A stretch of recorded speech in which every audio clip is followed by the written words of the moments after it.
Nicole, thank you so much for agreeing to be a guest today on the Young Leaders Club podcast. I'm really looking forward actually to our chat because I feel like you are going to be a great person to kind of get different insights into, mentorship, networking, really navigating the career maze because, there's so many different routes you can go down, being a graduate, maybe getting a degree and then thinking, actually, I want to go down a different path. And you've got a mad career with, employability and mentoring and working with students and young people, which I think our listeners will find really, really valuable. So let's start off with you. Let's start off with finding out where you started out, where you've ended up, and all of it. I want to hear it all. Okay. Hi, everyone. I'm Nicole Riley. And funny enough, not a lot of people know this, but I started my career in hairdressing. Okay. That is where I started. Right, because I was at a crossroads of what do I do? Yeah. So my mum said to me, do what you're good at. You're great at hair. I'll do it on the side anyway. Yeah. Why don't you do hair? So I was like, okay, why not? Yeah. Did that. Got my qualification, 2 years of doing that, colouring, everything. Mm-hmm. However, then decided it isn't for me. No. I think lots of people do that. They start off with something and then actually it's fun for a bit, but not a full-time kind of role. Yeah. I think don't mind doing it on the side, but not a full-time role. So then I decided, okay, what is next? Yeah. So I did an access course to community work because I wanted to be a social worker. Okay. Then I thought, you know what? I don't think it's the emotional side. I don't think I'm ready for that. Mm-hmm. So then I decided, but don't get me wrong, I finished it all, got my access course, which led me then on to university. Yeah. And then applied for marketing. Nice. Because I'm a creative at heart. Yeah. And I love looking at advertising, creating stuff and, And then I thought, okay, let me get into marketing. And it was the best decision I've made. Loved it. Yeah. And that's where my heart kind of slid. However, when I graduated, and it was the heat of recession, finding a marketing job was far and far between. I could not find one as a graduate. And I think that's what's really hard for graduates. It's knowing it all and having all the, the different, you do all the different courses, the different modules, and then you get to graduating and you're like, oh my goodness, I can't find a job now. Yeah. So I can imagine, especially in a recession as well. It was tough. Yeah. So what I decided to do was to kind of think, okay, yes, there's marketing, but think about how I'm going to, which part of marketing I want to get into. Because marketing is quite broad. You can work for different industries, different, cases. But I did do a year's industry placement. Okay. An advertising agency. Nice. So it kind of gave me that feel of advertising. So I knew what to expect, but I knew what I didn't want to go into that again. So it's a great thing to do, but it also makes you realise, actually, I don't want to do that side of marketing. It's always good to trial different things. things. That's it. So then I decided, because I had my son as well, to try something that's going to kind of be a good work-life balance and can be based around him, schooling. So I'm there for him as well. So I decided to look into educational marketing. Okay, nice. And that's what led me to universities. Yeah. So one thing I did was LinkedIn wasn't around back then. Yeah. So I couldn't look up anyone within the universities. You can do your initial spy check, do that. So good old Google. I kind of Googled all the marketing directors of all the universities. Yeah. So it was Coventry University, University of Birmingham, City University and Aston University. Right. And I emailed all the heads of marketing, and one came back to me. It wasn't BCU. Which you would think that they would get back to you. It seems as you're an alumni. No. It was Aston University, actually. Okay. And she was really lovely. She said, Nicole, I love your approach. Yes, I'd love to have you for a couple of weeks. Work experience. Yeah. Let's do coffee. So my advice to anyone that's looking to get into a field and don't know how to go about it, do not be afraid to ask. Yeah. Do not be afraid. You've got LinkedIn. And sometimes it's as simple as just asking, and we think that's the most, can't just ask, Yeah. oh my goodness, I got to ask someone. Whereas sometimes it is just as easy as that. I say to my kids all the time, if you don't ask, you don't get. Exactly, yeah. So that's what I did. Got some, got a response, which I was happy about. Yeah. But at the time, I had a job offer from BCU, which was a research role. Okay. Which I was really interested in doing as well. Yeah. And because the other one was work experience, which I wouldn't be getting paid, obviously I went for the paid one. You're going to go for the paid one, But I said to the lady, I'm really appreciative. Thank you so much. Because it just shows that actually it's not me and my skill set. It's just a recession. And this is how it is. So, and back to roll at BCU and then never left. It's crazy. But I think work experience, you hear it so much, especially being a student. Anyone who goes to university will, lots of people do work experience. I love doing work experience. I think I've done that much work experience that I was at the point where I was like, I can't physically do any more free work. I need to do some paid stuff eventually. Yeah. But I think lots of people do see it as, oh yeah, but it's free. Oh, but it's free. But I think there's a limit, isn't there? There's a limit. But also, if you don't do it, like what you said, you did that year placement and that was enough for you to say, actually, that's not what I want to do. Yes. And I would so much rather dibble-dabble in different things. Yes, it might be free for a couple of weeks, but at least you kind of know and you get an insight into that world of it. And I think lots of students overlook it, really. Yeah. It is effort. You have to go and find it. You've got to go and search for it. But I think if you don't, you're probably in a worse position when you do leave and you do come to find the paid stuff, and it does massively help the CV. It boosts it up. And as well, your network within that industry. Yeah. If you just go in there for 2 weeks, network yourself off, get everybody. Yeah, everyone's contact. Everyone. Yeah, and also, even if you didn't like it, okay, whatever. But who's to say that in 2 years' time, people who work there and then in a different company, it all kind of spirals, doesn't it? Definitely. So that's really interesting. And sometimes there's a hidden jobs market. Okay. And if you got to be in the right place at the right time, and a job might come up and they think, actually, what about the work experience person? Yeah. That would be great at that. Yeah. But if you weren't there... And sometimes it's not always on Indeed and it's not always advertised on LinkedIn. And, interesting you say that because I think lots of people do think, oh, I've got to go through the application process. I've got to do this. But so many people, employers, can't even be bothered to post it.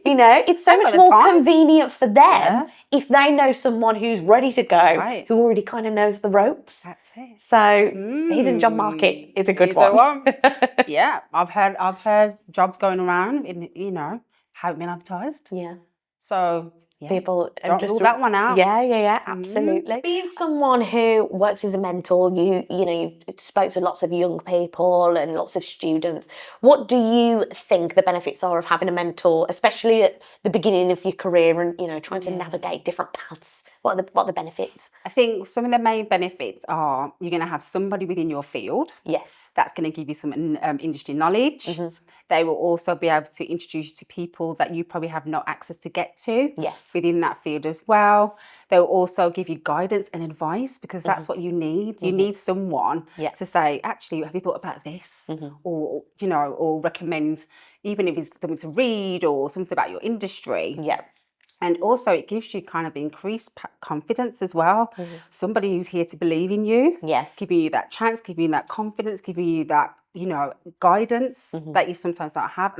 And that's the bit that I wish that I had, somebody to guide me. Even though my path is, it's worked out how it's worked out. And I'm glad for that, because it wouldn't be me sitting here now. Yeah. But having that some person that you can sit with, guide you through certain, parts of your journey and even probably introduce to people that you wouldn't have the chance to, would have been great. So having that mentor figure is one thing that I'd say to anyone. Definitely do it. Yeah. Because I think especially at the beginning, for people who will be enrolling on the Young Leaders Club scheme, sometimes you don't think that it may be a necessity. You may think, but I've got it. I'm quite independent. I can do it on my own. I'm in a similar position. I'm kind of at the beginning of my career, and there's times, especially starting out in like freelance work where you think, you know, what should my rate be? You know, what's the industry rate? Am I being too cheap? Am I too expensive? I feel cheeky asking for this much, you know? And I think it's really about having those people around you who you have got that source of that contact. Contact. That's right, isn't it? Yeah, you know what I mean? Those contacts. Yeah. That person who you can just speak to, email, WhatsApp, whatever. What do you think about this? Because you don't know it all at the beginning, and you know you learn as you go. So you know that is one of the most important things that we will be implementing on the Young Leaders Club scheme. And one thing I was going to say: accountability. Accountability. So everybody needs an accountability partner. Yeah. And somebody who say, "Oh, have you done that yet? Yeah. Have you sent that email yet?" Just somebody to, you know, be on your back. Yeah. And that's what a mentor... And on your side, you know. Right, and on your side. And that's what a mentor's there to do, to kind of guide you, give you that little inspiration, that little push that you might need. Because, you know, life takes over. Yeah. And also, I think, from me talking from my own perspective, I think it's very easy to just put your trust into people and assume that everyone is, you know, a good person. And sometimes not everyone has got your best interest at heart, you know, and sometimes you go into things quite naive. So I think to have that mentor is really important for young people starting out at the beginning. But what are some of the common challenges you think that young people face when trying to figure out their career paths? You know, because there's lots of people who maybe get a degree and then they decide, actually, this isn't the path I want to take. Similar to your story at the beginning, you know, going into hairdressing, social work, that type of thing. What do you think are some of the most common challenges. That people are gonna face? Yeah, I think for young people starting out, probably exposure. To certain industries, they're not going to have that knowledge, and the lack of limited exposure and lack of experience as well. Those two things kind of work hand in hand. And I think how they can kind of bypass that is having a mentor that can probably give them that advice and kind of give them that guidance and information that they need, but also give them that support that they need. Especially for work experience or internships, they might know somebody who's in that field that can, you know, give them a push. Refer them and say, this person's looking for work experience, they're here as well. And obviously, the challenge of having limited exposure, something like the Young Leaders Club, come to the networking events will be great for them. They'll meet so many different industry people. You know, that's already a nice little networking back for them already. So I think definitely exposure, limited exposure for them, like work experience, and also a changing job market. That's one that even when I finished university, the market changed. How do you deal with that? How do you navigate around that? And one thing I would say is just look at all your skills that you have and realise that they're transferable. You can do many things, but you just don't realise it. So look at yourself and kind of get some confidence and show, you know, actually, I can actually do that and apply for that role. Because I can do it. So we like to talk a lot about networking here at the Young Leaders Club. I think for people who are starting out early in their careers, networking is really vital into building those industry connections. But I think for people who are new to it, it can be a really daunting experience. So with your experience, what would your advice be to young people starting off in a brand new industry and wanting to make those initial connections? What are the benefits of going to these networking events? So I think for networking is a way. I always say, I saw a meme the other day about network is all about having friends in different industries. So if you look at it that way, it's just finding out somebody who you connect with, but they may be in a different industry, but they can help you in different scenarios or different projects or different... So put it this way, don't dismiss anyone that you meet because they might be a great connection for you. For example, I met somebody on holiday. Who in Egypt, and we connected. And they were from Birmingham. Oh my goodness. Which is mad. But already... that's a connection, and it doesn't have to be in a normal environment. It can be anywhere. Absolutely. So don't dismiss anyone that you meet, because you never know who that person will be. I think great way of networking as well. Doesn't have to be the traditional networking events either. Yeah. You can network. LinkedIn obviously is the main one that people talk about. You can follow industry leaders on LinkedIn and Twitter, so you can get some, feel of your industry and network that way. But that's also getting to know them as a person as well. I would also say alumni as well. Okay. Keep in contact with your alumni teams at the university, because what they will do is connect you back into other alumni, and that's a great way of networking with people that you've been to university with who are now in different jobs. Yes, so then you have a massive network across the board with people who are similar age to you as well. I think I was actually watching a the property like Netflix shows like Selling Sunset. There's a new one that's come out which is, I think it's like Buying Manhattan or something like that. Oh yeah. And one of the ladies on there, she is now in real estate, and she started out in a nail salon. And she was doing the nails of like high-end I was going to say people. Great network. Yeah, and she just kept all these contacts, and then going into real estate, she was then selling them houses. She's got a book. Yeah, so it's so mad how you can look at different careers, but how, different skills are transferable and how different people will be used for different things. But yeah, I think networking, for me, when I first started going into it, I was very much like, oh my goodness, like I'm very much a creative. I'm not very much in the business sector, or I'm not very corporate, could you say? And I was at these networking events and thinking, how am I gonna mold into this? Like, how am I gonna get anything from it? I'm not in this field at all. But different things like presenting, lots of corporate events need presenters, and then it kind of fell into that. So I think it's not being naive to what could be, and just being open-minded. But I think definitely at the beginning of your career, it's pivotal to go and have these connections. And if you're a person that you find going into a massive room is daunting, network differently. Yeah. For example, just email someone, said, "Oh, I'd love to kind of talk, meet you, speak about what you do. If I can help you in any way." Yeah. Having that one-to-one conversation sometimes works really well. Because you get to know the person differently than speaking about 5 minutes in a networking event. Yeah. So think about different ways that you can network. Yeah, which is great. LinkedIn, massive. I look on LinkedIn, see all different things, different people. Oh, they've got a job that I'd like. I'm just going to connect with them. Yeah. Drop them a message. Thanks for connecting. There we go. You never know. And it's really good to look at what people are doing at your level as well.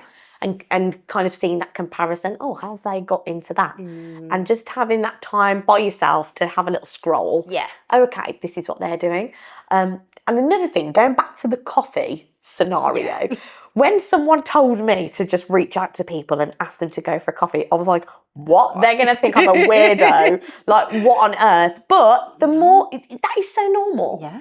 And I think people shouldn't be, Don't be afraid. nervous to go and do that, because you might think, oh my God, I don't know who they are. I've got to go and sit and have a coffee with them. But it kind of is just like the thing to do. Like, people are just doing it. And when someone first told me to do that, I was like, no one is going to spend their time having a coffee with me. But they did. They will. So I would say that is another route to go down. Another route. And within my industry, how I work, I find that socially is a great way of networking for me. It's more chilled.